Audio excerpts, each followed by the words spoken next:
दिव्या, पापा हैं। ये फिर आ गए। अरे इन्हें कोई काम धंधा नहीं है क्या? खुद का घर बार नहीं है क्या इनका?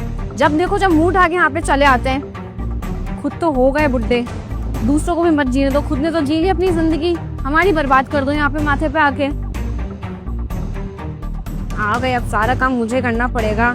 इनकी सेवा करो, इनके लिए चाय बनाओ, इनके लिए ब्रेकफास्ट रेडी करो, डिनर करो, लंच करो। नौकरानी समझ रखा है यहाँ पे यार। रेस्ट का बिल्कुल टाइम नहीं मिलता, इनको कोई शर्म धर्म नहीं है क्या? रोज रोज आ जाते हैं यहाँ पे, इससे बड़े तो वृद्धाश्रम चले जाते। कंपनी मिल जाती है अपने बुड्ढे लोगों की, बतियाते रहते हैं वहां बैठ के। पता नहीं कब मौत आएगी इनकी। एक बार देख तो लो पापा की तरफ। अरे क्या देखूं उस बुड्ढे की तरफ? तुमने मुझे बताया क्यों नहीं कि मेरे खुद के पापा आए हुए हैं? इसका मतलब इनके पापा की तुम ऐसे इज्जत करती हो, उनसे ऐसे बात करते हो? नहीं नहीं, ऐसा कुछ नहीं है पापा। कैसे नहीं बेटा ऐसी बात? मैंने अपनी आंखों से देख लिया, कानों से सुन लिया, सामने तुम मेरे खड़ी हो, तुम कह रही हो नहीं करती। और दामाद जी मुझे एक बार बताओ, जब मेरी बेटी आपके पिताजी के बारे में इतना भला बुरा कह रही है तो पहली बार तो कह नहीं रही, इससे पहले भी कई बार बोली होगी, तो ये बात आपने आप तक मुझसे छुपाई क्यों, मुझे बताई क्यों नहीं? मैंने इसलिए बात छुपाई पापा जी, क्योंकि हर बाप के लिए ना उसकी बेटी परी होती है।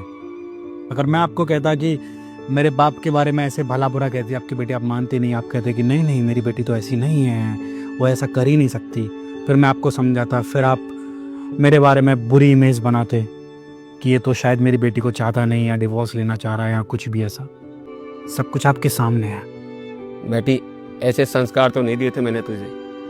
अरे ये दामाद जी जब तुम्हारे पिताजी को अपने पिताजी मान सकते हैं, उतनी इज्जत देते हैं, रेस्पेक्ट करते हैं, तो फिर तुम क्यों नहीं फिर इनके पिताजी को अपना पिताजी मान सकती बेटा? हैं?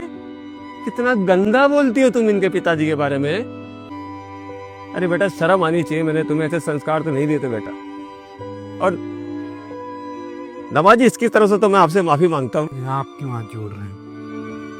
क्योंकि मेरी बेटी ने कहा हमें कुछ ऐसे किया कि आज मैं अपनी निगाहों में गिर गया हूं। पर इसकी सजा तो मैं इसे जरूर दूंगा। और दामाद जी इसकी सजा यही है कि जब तक ये वो इज्जत जो आप मुझे देते हैं ये आपके पिता को नहीं देगी, आपके पिता को अपना पिता समान नहीं समझेगी, तब तक मैं ना तो आपके घर में आऊंगा, ना ये मेरे घर में आएगी, ना मैं इसकी शक्ल देखूंगा, ना ये मेरी शक्ल देखेगी।